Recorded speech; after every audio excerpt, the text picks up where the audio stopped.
Hello and welcome to ভাষা Bridge academy. আমি মোহাম্মদ নুরুল কিবরিয়া। শূন্য থেকে শুরুর আজকের এই পর্বে আমরা কথা বলবো ইংলিশ গ্রামারের একটি ভিত্তি বা বুনিয়াদ, পার্টস অফ স্পিচ, বাংলায় যাকে পদ প্রকরণ বলে তা নিয়ে। এটি ইংরেজি ভাষা শিক্ষার প্রথম এবং প্রধান ধাপগুলোর একটি। আমাদের বলা কথার প্রত্যেকটি ওয়ার্ড হচ্ছে এক একটি পার্টস অফ স্পিচ এবং তারা বাক্য গঠনে আলাদা আলাদা ভূমিকা পালন করে। আপনি যদি নাউন, ভার্বস, অ্যাডজেক্টিভস এগুলো বুঝে যান, তাহলে আপনি ইংলিশে বাক্য গঠন করতে পারবেন খুবই সহজে।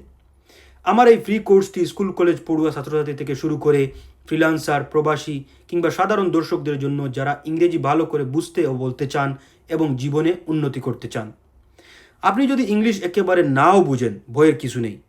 একটু কষ্ট করে এই ফ্রি ভিডিওগুলো দেখুন। প্রতি সপ্তাহে গ্রামারের উপর একটি করে নতুন ভিডিও আসবে। বেশি কথা না বাড়িয়ে চলুন শুরু করি। আমরা সবাই জানি পার্টস অফ স্পিচ হচ্ছে ৮ প্রকার: noun, pronoun, adjectives, verbs, adverbs, preposition, conjunction এবং ইন্টারজেকশন। চলুন সবচেয়ে ব্যবহৃত পদ বা পার্ট দিয়ে শুরু করি, যা প্রায় প্রত্যেকটি বাক্যে থাকে: নাউন্স বা নাম। আপনি হয়তো জানেন নাউন বা নাম হচ্ছে ওইসব শব্দ যা দিয়ে মানুষ, জায়গা, জিনিসপত্র কিংবা চিন্তা ভাবনাকে বোঝায়। আর ইংলিশে দুই ধরনের নাউন রয়েছে: নাম্বার 1 কমন নাউন এবং number 2 proper noun. Common noun অর্থ হচ্ছে সাধারণ নাম। যে নাউন বা নামগুলো স্পেসিফিক বা নির্দিষ্ট নয়, তারা হচ্ছে কমন নাউন। যেমন কিছু উদাহরণ হচ্ছে man, nurse, market, city, bag, bicycle, শান্তি, ভালোবাসা। এখানে কোনো পুরুষের নাম নয় কিংবা কোনো নার্সের নির্দিষ্ট নাম নয়, বাজার কিংবা শহরেরও নাম নয়। পুরুষ শব্দটাই হচ্ছে নাউন, শহর শব্দটাই হচ্ছে এখানে নাউন। এগুলোকে বলা হয় কমন নাউন বা সাধারণ নাম। আর কমন নাউনের বেলায় সাধারণত ক্যাপিটাল লেটার ব্যবহার করা হয় না। অন্যদিকে প্রপার নাউন হচ্ছে সুনির্দিষ্ট ব্যক্তি, জায়গা, জিনিসপত্র বা আইডিয়ার নাম এবং সেগুলো লিখতে সব সময় ক্যাপিটাল বা বড় হাতের অক্ষর ব্যবহার করা হয়। যেমন আব্দুল করিম একজন নির্দিষ্ট ব্যক্তির নাম, এখানে এও বড় হাতের হবে, কেও বড় হাতের হবে। সিলেট একটি নির্দিষ্ট জায়গার নাম। বাংলাদেশ একটি নির্দিষ্ট দেশের নাম। বেইলি রোড একটি নির্দিষ্ট রাস্তার নাম। সানডে একটি নির্দিষ্ট দিনের নাম। নভেম্বর একটি নির্দিষ্ট মাসের নাম। এবার আমার একজন বন্ধু আছে যার নাম মারুফ, যার কথা আমি আপনাকে বলবো। আমি বললাম, মারুফ ইজ মাই ফ্রেন্ড। মারুফ আমার বন্ধু। Maruf lives in Sylhet. মারুফ সিলেটে বাস করে। Maruf has a motorcycle. মারুফের একটি মোটর সাইকেল আছে।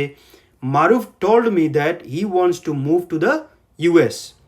মারুফ আমাকে বলল যে সে আমেরিকায় মুভ করতে চায়। এই যে প্রতিটা বাক্যে মারুফ মারুফ শুনতে কেমন অদ্ভুত এবং বোরিং লাগে, তাই না? এর সমাধান কি? এর সমাধান হচ্ছে প্রোনাউন বা সর্বনাম।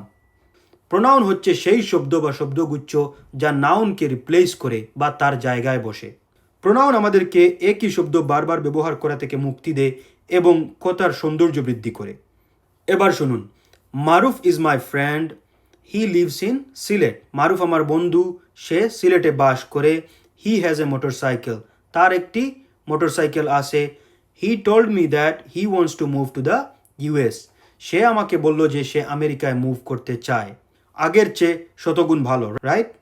এখানে হি হচ্ছে একটি প্রোনাউন যেটি প্রপার নাউন মানে নির্দিষ্ট নাম মারুফের পরিবর্তে বসে আমাদের বাক্যকে শ্রুতিমধুর করতে সহায়তা করেছে। প্রোনাউন আবার অনেক ধরনের আছে। এর মধ্যে সবচেয়ে কমনগুলো নিয়ে আমরা একে একে আলোচনা করব। নাম্বার 1 পার্সোনাল প্রোনাউন বা ব্যক্তিগত প্রোনাউন। এই প্রোনাউন কোনো নির্দিষ্ট ব্যক্তি বা জায়গার নামকে রিপ্লেস করে বা তার জায়গায় বসে। এর কিছু উদাহরণ হচ্ছে I, me, you, she, her, they, them, it. মানে আমার নাম কিবরিয়া বারবার না বলে ওই নামের জায়গায় ব্যবহার করলাম আমি এইটা করেছি, আমি ওইটা করেছি। আপনার নাম ব্যবহার না করে তার জায়গায় বললাম ইউ। ঠিক তেমনিভাবে তাহারা, ইহা, সে, এগুলো হচ্ছে personal pronoun. Number 2 demonstrative pronoun বা সংকেতবাচক সর্বনাম। এই সর্বনাম কোনো নির্দিষ্ট ব্যক্তি বা বস্তুর দিকে পয়েন্ট করে বা ইশারা করে। যেমন দিস, দ্যাট, দোজ, দিজ। বাংলায় বললে ইহা, উহা, তাহা, যাহা ইত্যাদি। একটি বাক্য যদি বলি দিস ইজ এ ক্যামেরা, এটি একটি ক্যামেরা, এখানে দিস এই ক্যামেরার প্রতি ইশারা বা ইঙ্গিত করেছে। তাই এই দিস হচ্ছে ডেমনস্ট্রেটিভ প্রোনাউন বা সংকেতবাচক সর্বনাম। আরেক ধরনের প্রোনাউন হচ্ছে ইনডেফিনিট প্রোনাউন। ইনডেফিনিট মানে আমরা সবাই জানি অনির্দিষ্ট, মানে যে প্রোনাউনগুলো কোনো অনির্দিষ্ট ব্যক্তি বা বস্তু উল্লেখ করে, যেমন আদার অন্যরা, এভরিওয়ান সবাই, এনিবডি যে কেউ, নোবডি কেউই না, এগুলো সবই হচ্ছে ইনডেফিনিট বা অনির্দিষ্ট প্রোনাউন। একটা উদাহরণ বাক্য যদি বলি I don't know anybody who truly likes Zayed Khan, আমি এমন কাউকেই জানি না যে সত্যিকার অর্থে জায়েদ খানকে পছন্দ করে। এরপর আছে ইন্টারোগেটিভ প্রোনাউন বা প্রশ্নবোধক প্রোনাউন। এই প্রোনাউন সাধারণত প্রশ্ন করার ক্ষেত্রে ব্যবহার করা হয়, যেমন হু কে, হোয়াট কি, হুইচ কোনটি, অথবা হুজ কার। মানে নাম না বলে বললাম কে ডিগবাজিটি মেরেছে, এখানে এই যে কে বা হু হচ্ছে ইন্টারোগেটিভ প্রোনাউন। তারপর আসে পজেসিভ প্রোনাউন বা অধিকারী সর্বনাম। নামের মতোই এই প্রোনাউনগুলো অধিকার বোঝাতে ব্যবহার করা হয়, যেমন মাইন আমার, শি ইজ মাইন সে আমার, ইয়োর তোমার, আওয়ার্স আমাদের, দেয়ার্স তাদের। সবশেষ প্রোনাউন হচ্ছে রিলেটিভ প্রোনাউন। এগুলো নাউন বা নামের পরে বসে বাক্যের সঙ্গে তার সম্পর্ক বা রিলেশন তৈরি করতে সাহায্য করে, যেমন হু যিনি, হোম যারা, হুইচ যেটি, দ্যাট যাহা। খেয়াল করেছেন আমি এখানে হু মানে কিন্তু কে বলিনি, আর হোম মানে কারা বলিনি, বলেছি যারা। মনে রাখতে হবে ইংলিশে এমন অনেক শব্দ আছে যা এক এক জায়গায় এক এক অর্থে ব্যবহৃত হয়, ডিপেন্ড করে আপনি কী নিয়ে কথা বলছেন তার উপর। কিছু উদাহরণ যদি বলি I know a pilot who is my neighbour, আমি একজন পাইলটকে চিনি যিনি আমার নেইবার বা প্রতিবেশী। এখানে যদি আমরা মনে করতাম হু মানে কে, তাহলে উত্তর কি দাঁড়াতো? আমি একজন পাইলটকে চিনি, কে আমার প্রতিবেশী। কি আজব তাই না? প্রোনাউন এই পর্যন্তই। এবার কথা বলবো পার্টস অফ স্পিচের তৃতীয় পার্ট, অ্যাডজেক্টিভস বা গুণবাচক বিশেষণ নিয়ে। অ্যাডজেক্টিভ হচ্ছে অনেক মজার সব শব্দ, কারণ তারা আমাদের এতক্ষণে শেখা নাউন বা প্রোনাউনকে বর্ণনা করে, তাদের দোষ গুণ সংখ্যা অবস্থার কথা বলে। আর এগুলো শুনতে কার না ভালো লাগে? অ্যাডজেক্টিভসকে সাধারণত পাওয়া যায় নাউন বা প্রোনাউনের আগে, যেমন দ্য হোয়াইট শার্ট, এখানে শার্ট একটি নাউন আর হোয়াইট বা সাদা হচ্ছে তার অবস্থা। কিন্তু অ্যাডজেক্টিভস যে সব সময় নাউনের পূর্বে বসবে তার কোনো কারণ নেই। যেমন ওই একই বাক্য আপনি বলতে পারেন দ্য শার্ট ইজ হোয়াইট, মানে শার্টটি সাদা। এখানে নাউন শার্ট আগে এসেছে এবং অ্যাডজেক্টিভ বাক্যের শেষে। এখন প্রশ্ন হচ্ছে যখন একই বাক্যে নাউন বা প্রোনাউনের একাধিক দোষ গুণ সংখ্যা বা অবস্থার কথা উল্লেখ থাকে, তখন আমরা কিভাবে ঠিক করব যে কোনটি আগে আসবে এবং কোনটি পরে যাবে? আর নেটিভদের মতো কথা বলতে অ্যাডজেক্টিভ অর্ডার বা বিশেষণ ব্যবহারের নিয়ম শেখা সবচেয়ে গুরুত্বপূর্ণ বিষয়গুলোর মধ্যে একটি। যে অ্যাডজেক্টিভগুলো কোনো অপিনিয়ন বা মতামত অথবা অ্যাটিটিউড প্রকাশ করে, সেগুলো সাধারণত নিরপেক্ষ বা তথ্য উপাত্তমূলক অ্যাডজেক্টিভগুলোর আগে আসে। সো নাম্বার 1, অপিনিয়ন, গুড সুন্দর, হ্যান্ডসাম সুদর্শন, আগলি কুৎসিত ইত্যাদি। এগুলো কারো অপিনিয়ন বা মতামত প্রকাশ করে। যেমন আপনি বললেন she is a good girl, এখানে আপনি একজন মেয়ের ব্যাপারে আপনার মত প্রকাশ করলেন যে সে একজন ভালো মেয়ে। সাইজ বা আকার বর্ণনাকারী প্রোনাউনগুলো অপিনিয়নের পরে আসে, বিগ বড়, স্মল ছোট, লং লম্বা ইত্যাদি। এরপর আসে এইজ, যেমন ওল্ড, নিউ, ইয়াং। আর তারপরই আসে শেপ বা আকৃতি, যেমন রাউন্ড, স্কোয়ার, সার্কেল। আর নাম্বার 5-এ আসে রং কিংবা কালার, যেমন রেড, ইয়েলো, পিঙ্ক। আর এরপর আসে অরিজিন বা উৎপত্তি স্থান, বাংলাদেশি, ইন্ডিয়ান, আমেরিকান ইত্যাদি। তারপর আসে মেটেরিয়াল বা উপাদান, যেমন মেটাল, উড, সিল্ক, কটন। আর সব শেষে আসে পারপাস বা উদ্দেশ্য, যেমন আমি আমার এই হুডির একাধিক গুণ যদি বর্ণনা করতে যাই, আমি বলবো my new white silk hoodie, আমার নতুন সাদা রেশমি হুডি।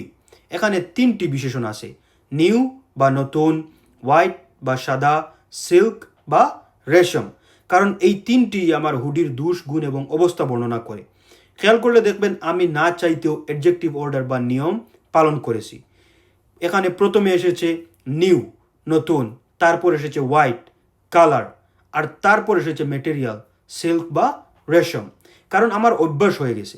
আপনারা প্রথম প্রথম একটু নিয়ম খেয়াল করলেই কদিন পর নিজের অজান্তেই এভাবে বলে দিতে পারবেন। এবার আপনার পালা, আপনি আপনার আশেপাশের যে কোনো একটি জিনিসকে কেন্দ্র করে অ্যাডজেক্টিভের ক্রমানুসার ঠিক রেখে কমেন্টে 2টি বাক্য লিখুন।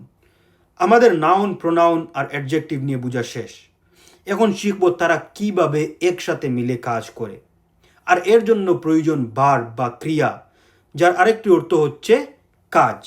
যেমন আমি যদি বলি practice English with Bhasha Bridge Academy, repeat what I say, like this video if you are still watching. এখানে প্র্যাকটিস মানে অনুশীলন করা, রিপিট মানে পুনরাবৃত্তি করা, আর লাইক মানে পছন্দ করা, সবগুলোই হচ্ছে ক্রিয়া বা ভার্ব। নাউন প্রোনাউনের কোনো কার্যকলাপ এবং সে কোন অবস্থায় আছে তাই বর্ণনা করে ভার্ব। কিছু অ্যাকশন বা ডাইনামিক ভার্ব হচ্ছে রানিং, স্পিকিং, ফিশিং, দৌড়ানো, কথা বলা এবং মাছ ধরা। স্টেটিভ ভার্ব হচ্ছে সেগুলো যেগুলো আমাদের ফিলিংস বা অবস্থা বোঝায়, যেমন টু লাইক চাইতে, টু ফিল অনুভব করতে, টু নো জানতে।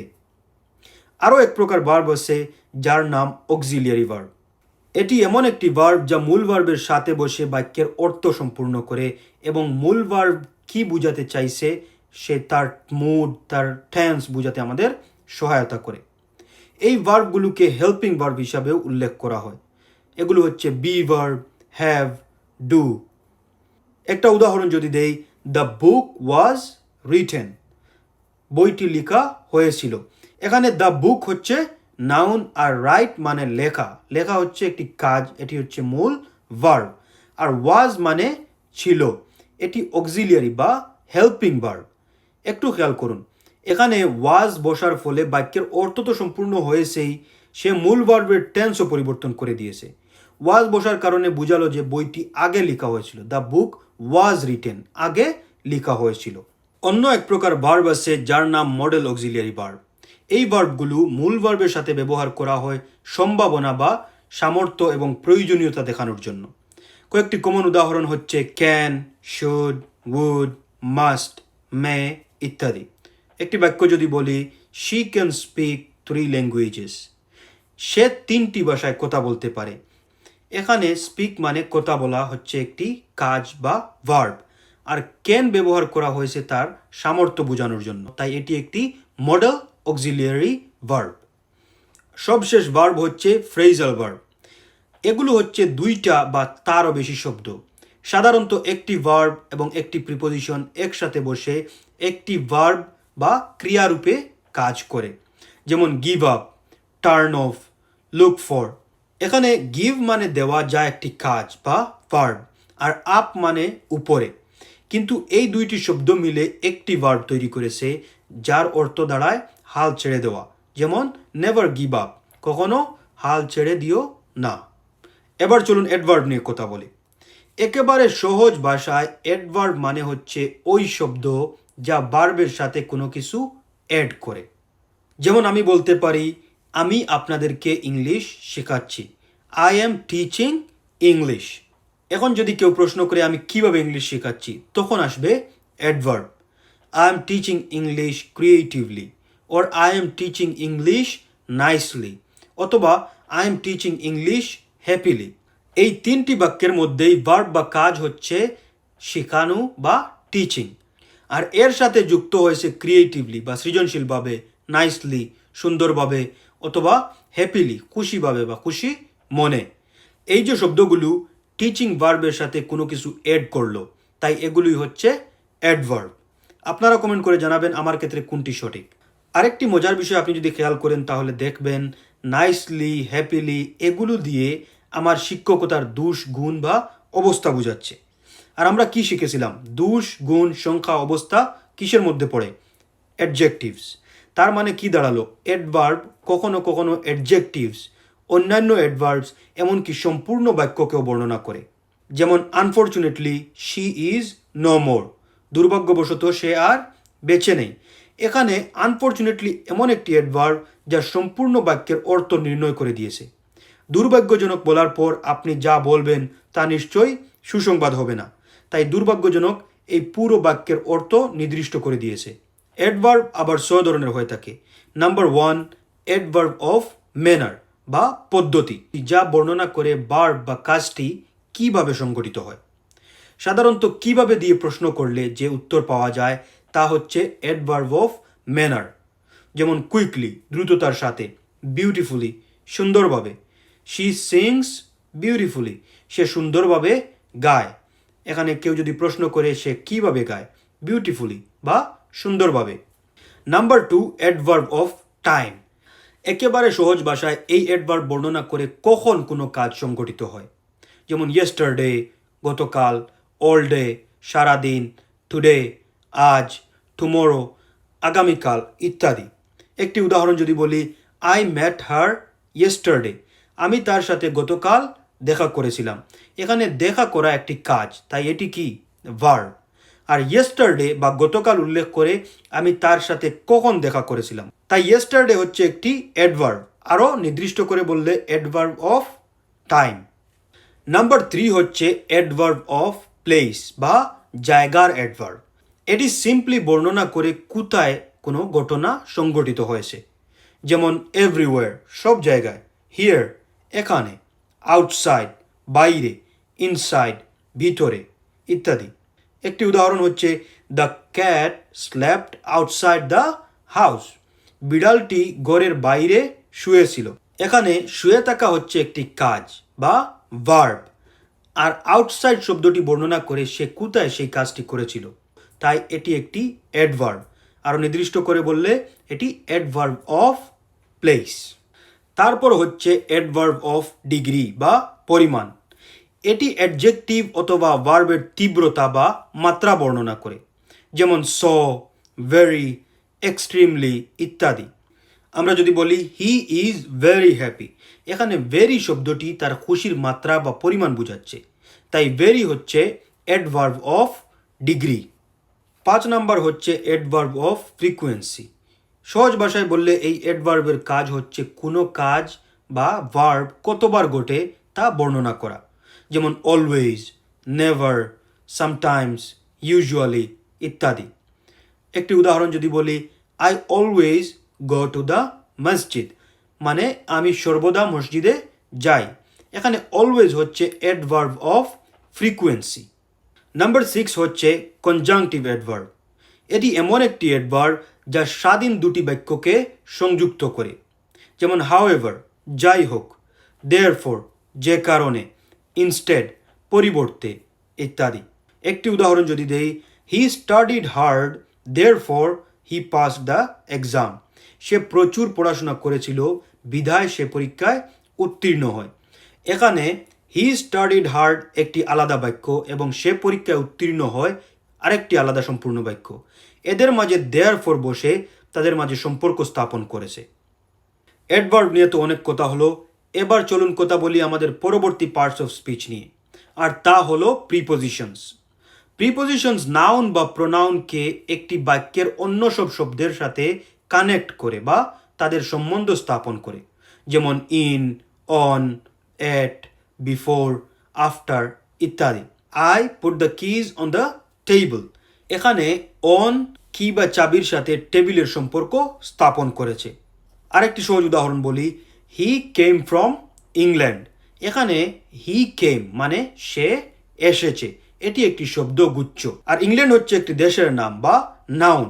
ফ্রম এই নাউন ইংল্যান্ডের সাথে হি কেমের সম্পর্ক স্থাপন করেছে।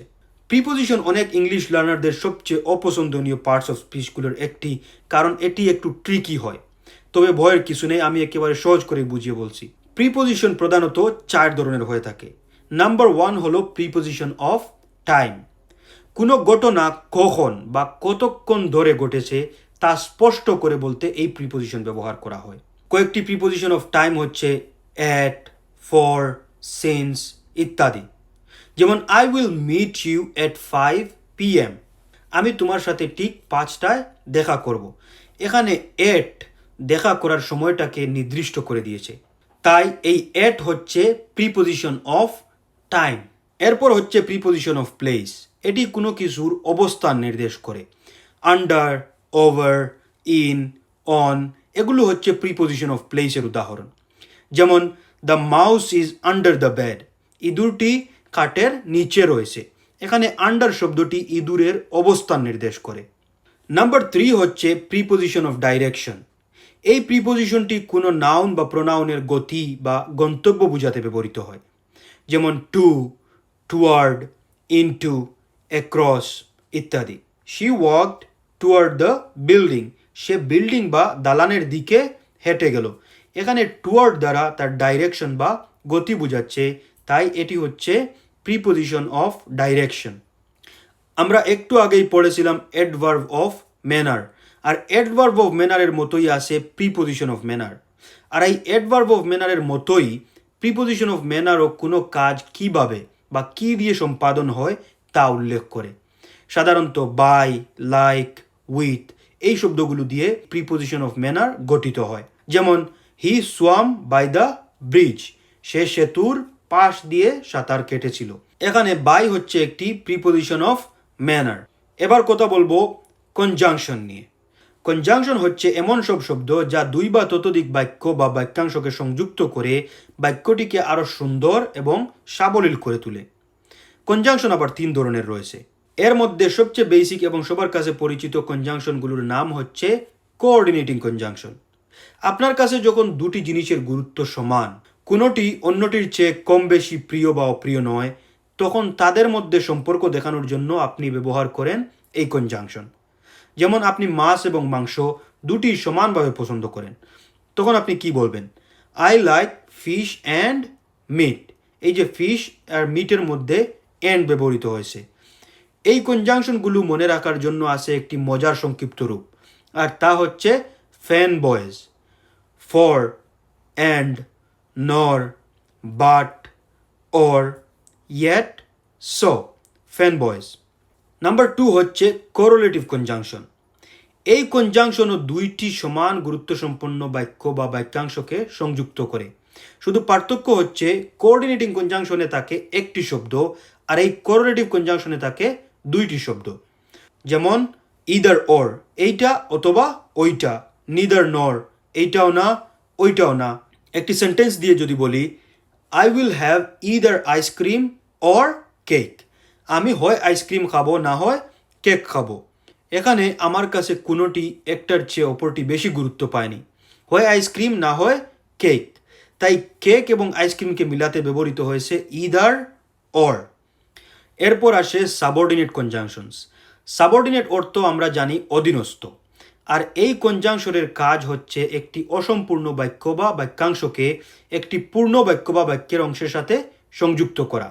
বিকজ, সিন্স, আনটিল, এজ, ওয়ারেজ, দো, ইফ এগুলো হচ্ছে সাবঅর্ডিনেট কনজাংশনের উদাহরণ।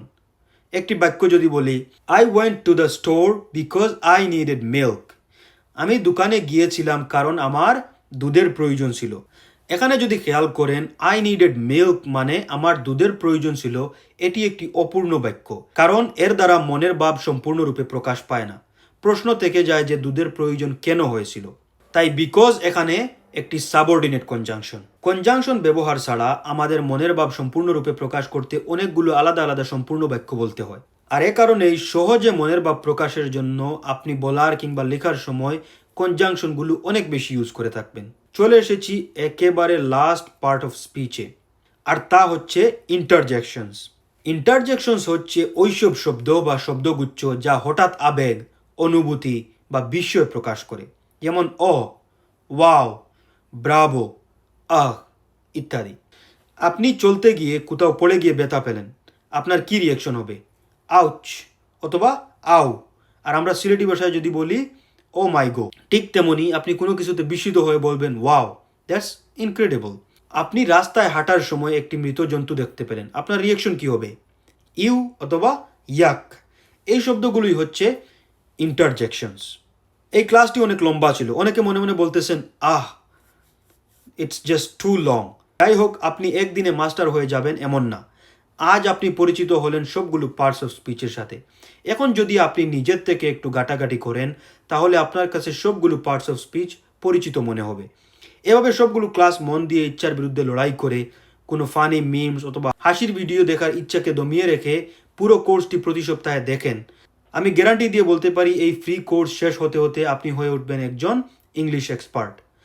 দেখা হবে আগামী সপ্তাহে এই সিরিজের নতুন কোনো ভিডিও নিয়ে। লাইক, কমেন্ট এবং শেয়ার করতে ভুলবেন না। আসসালামু আলাইকুম ওরহমতুল্লাহি ওবরাকাতুহু।